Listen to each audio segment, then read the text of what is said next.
Well, today is probably the hottest day we've had all year. And my Twinkie looks like it. You bet. This guy is pretty unhappy. He's starting to shed. And so you see his big long feathers here have fallen out. Or molting is the proper term, but he nonetheless sheds his feathers in the process, right? That's right. Anyways, by shedding those big feathers, that opens up this part right there. Ooh, I like it.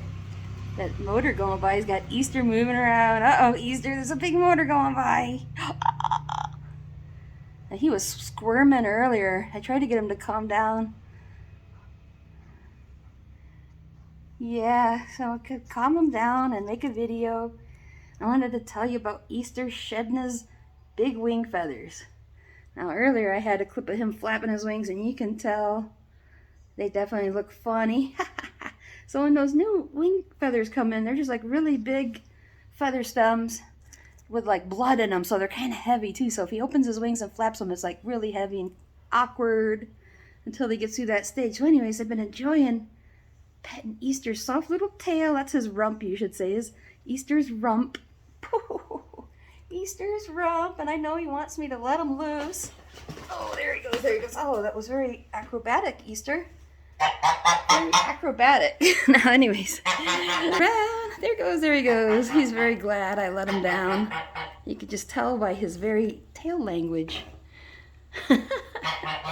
It's almost 90 degrees. Last I looked, it was going to be 87. It's probably getting there.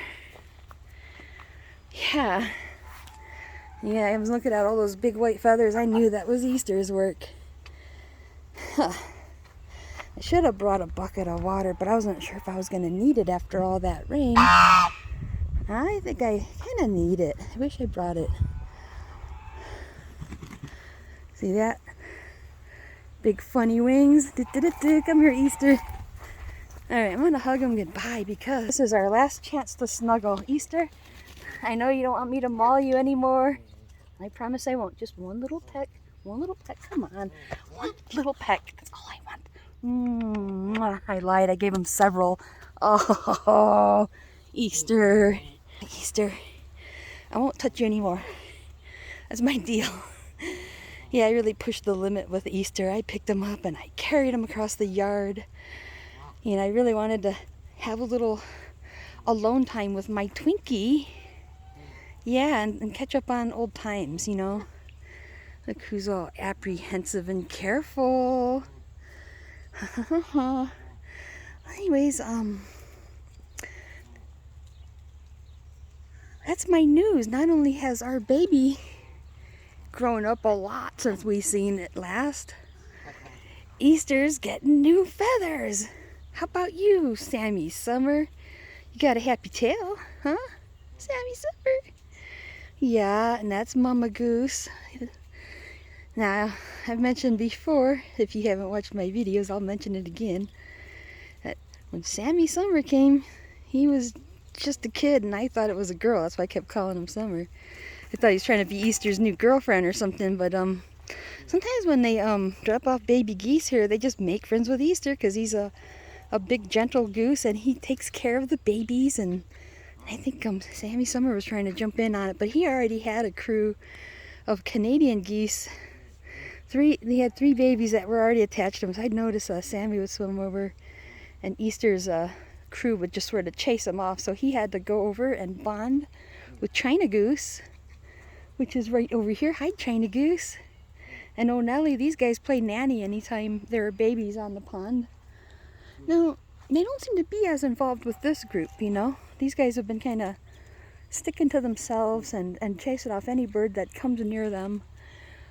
Whereas normally, if Mama Goose here has a batch of kids, the China Goose and the other brown goose, they usually chip in as nannies, and they seem to be rather welcome. So what happened was, I think Sammy Summer joined that group, and when Mama Goose's husband flew away, this year Sammy Summer moved in on her, and I can't believe that because that's the daughter of Mama Goose, 2 years old, same age as Sammy Summer and get a baby. So I just think it's funny to see someone her daughter's age is her new husband. What about that? Well, I guess things like age don't matter, and apparently race don't matter, because she's a Canada goose and he's a domesticated goose. He might be a little bit Chinese goose, that's why you see the black in his beak, but other than that, could be a Toulouse. There's a number of geese that have that brown coloring, so it's really a funny story about how he came to be part of Mama Goose's life, and kind of ironic that they ended up as a mating pair. So be it, huh? And there's my Twinkie. I told him I wasn't going to hug him and kiss him anymore, but it's so irresistible. See how fluffy that is? Look at that. Ooh, fluffy. See, that's my own goose right there. Won't let me pet him. Won't let me pet him. How come you won't let me pet you, Easter? Is it because you're too hot? Are you too hot? Well, I'm going to hug him and kiss him more. Ha ha ha ha. Ha ha ha ha ha, Easter. Mm-hmm. In the shade. In the shade. Easter. Mwah. Thanks for being my Twinkie. You're the bestest in the West. Huh? Right down to that soft little rump that I like to pet. Alright, let's end it. One final clip of Sammy Summer. Sammy Summer. And by all means, what I always say is the life of the party. Perky the China goose, all perked up. Most excited of all. Okay, you guys, if you've been watching and listening to me, thank you for putting up with me. And I hope you enjoy our day. Our short clip of our day. Anyways, have a good one.